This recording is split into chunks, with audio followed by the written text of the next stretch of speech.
Luminothérapie, en fait, c'est un peu c'est en lien avec l'essence même du quartier, qui est la lumière, qui se décline dans plusieurs axes, autant le plan lumière, la signature lumineuse sur Sainte-Catherine, l'identification des lieux de diffusion, le concept de vidéoprojection sur l'ensemble du quartier. L'idée de luminothérapie était toute dédiée pour un concept hivernal.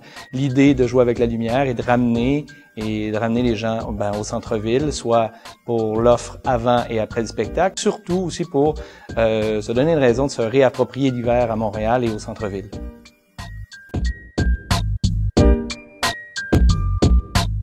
Cette année, beau temps, mauvais temps, on a décidé d'imposer l'hiver au centre-ville de Montréal avec l'installation Iceberg sur la place des festivals et l'esplanade de la place des Arts. Les visiteurs vont être invités à découvrir le parcours d'un iceberg du nord vers le sud, à partir de la banquise jusqu'à la fonte complète près de la terre ferme.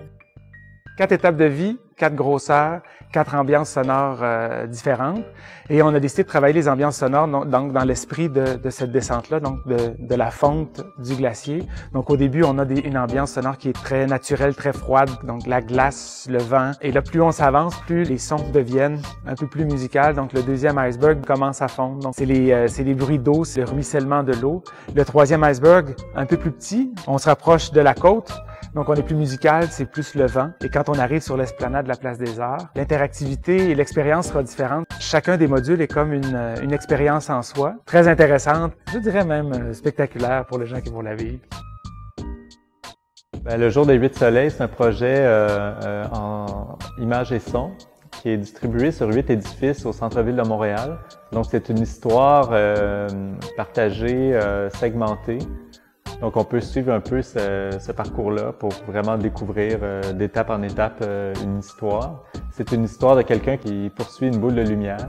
Donc, on voyage un peu avec ce personnage-là en passant d'une forêt jusqu'au fond de la galaxie, en revenant vers la ville. Donc, c'est tout un univers un peu onirique qui est proposé avec le projet.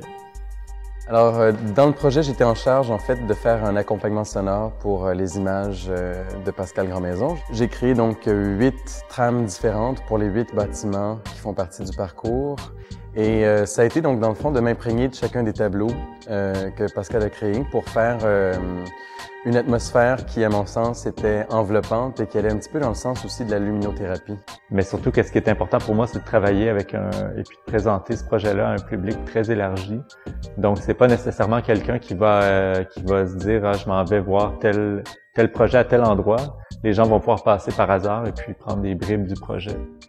Le quartier des spectacles, c'est vraiment le laboratoire, le lieu de création. Et surtout avec luminothérapie, ce qu'on vise, c'est créer la multidisciplinarité, donc encourager les maillages, les mix de disciplines, à travailler ensemble et à nous créer vraiment des projets qui sont vraiment inusités. Et ce qu'on veut aussi encourager la créativité montréalaise à prendre place sur les espaces publics.